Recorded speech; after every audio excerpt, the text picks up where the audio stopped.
Hello, it's Briggs here, and like always, welcome to All Day Anime, and today I will be explaining the main abilities possessed by all of the members of the 7 Deadly Sins, such as King's Disaster ability and Meliodas' full counter. Before we begin, I just want to give a quick reminder to hit that bell button to make sure you are notified about my content, but without any more delay, let's begin with King, who possesses the ability known as Disaster. Merlin explains that King's power is one that is capable of exercising complete control over life and death, by which the user can elevate or diminish the natural state of something. A slight scratch can develop into a severe wound, mild poisons become lethal toxins, and a small tumor can rapidly spread throughout the body. It is also a very fitting power for one who calls themselves the Fairy King, as it gives the user authority over nature, letting them grow and destroy plants and trees as he sees fit. And next up on the list is Bon and his ability Snatch. Snatch, according to King, is an ability that enables the wielder to rob physical objects and the abilities of other creatures. He can directly rob something with his technique Fox Hunt, a technique best used in conjunction with a far-reaching weapon such as Bon's Courthouse. Boasting pinpoint accuracy, the technique allows Bon to swiftly grab hold of an object and pull it towards himself, seemingly bypassing any obstructions. Bon is also able to basically steal the physical abilities of his opponents, including speed, stamina, and raw strength, and add it to his own, thus strengthening himself and weakening his opponents. He can steal the strength of a single opponent, or use the technique Hunter Fest that allows Bon to steal the physical strength of every living creature within a 100-foot radius. However, there is a limit to how much strength Bon can steal. Once the limit is reached, Bon is incapable of robbing the person of more power, as it puts his own body in danger. The amount of strength Bon can steal is limited, as his body can only contain so much before he reaches his maximum capacity. And once the ability reaches its limit, Bon becomes so heavily fatigued to the point that he can't even walk. Next up on the list is Diane and her ability Creation. This power enables the wielder to control and shape the earth as they please, which includes raising the ground in the form of towers, bending iron with ease, turning minerals in the ground into sand, and the wielder is also able to turn their body into metal, thus increasing their mass and enabling them to use the increased gravitational force in their attacks. Diane has also displayed the ability to create golems out of rock. As a child, she created 2 such golems that she named Fillet and Loin, who were able to follow basic commands, though she was disappointed that they couldn't speak. King was impressed that someone her age can perform such a feat, and her aptitude may have manifested in her response to her loneliness and desire for companionship. Next up is Merlin with her ability Infinity.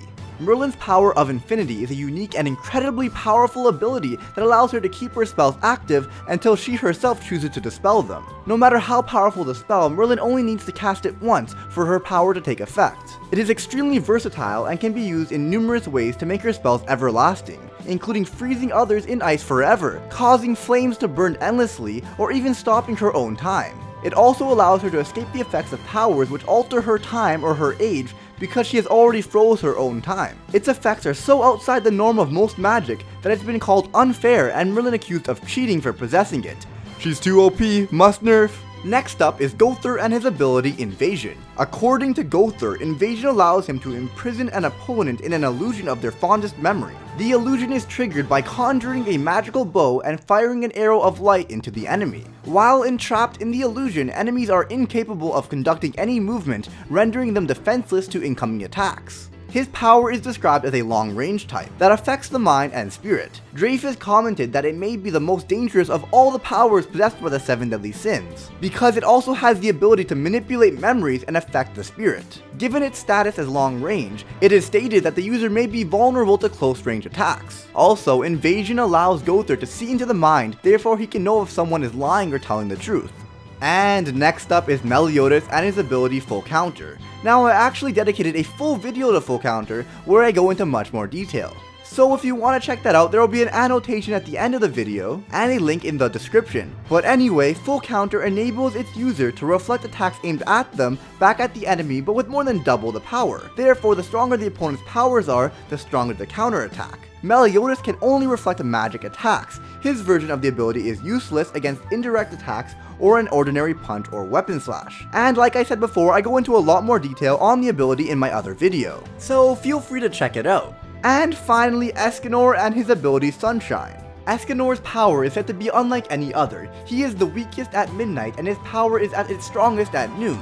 Starting from sunrise, his power begins to increase and he begins to grow larger, and his personality changes from his normally skittish demeanor to his arrogant and prideful daytime self, with this process reverting with the setting of the sun. In the daytime, his physical strength increases dramatically and he is able to radiate intense waves of light and heat, capable of easily melting and vaporizing stone.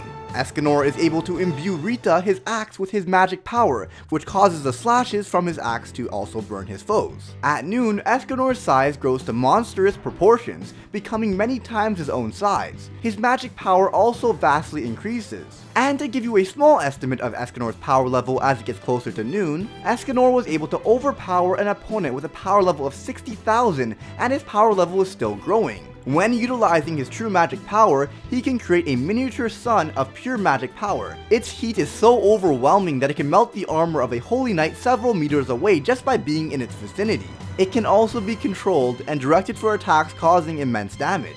When his power level peaks at noon, the size of the ball increases immensely, and so does his strength. And that is the end of this video. I do hope you guys enjoyed. If you did, be sure to smash that like button to let me know. Subscribe if you haven't already. My Twitter link will be in the description below. And just like that, I will see you guys all next time, dudes. Shin PAKU.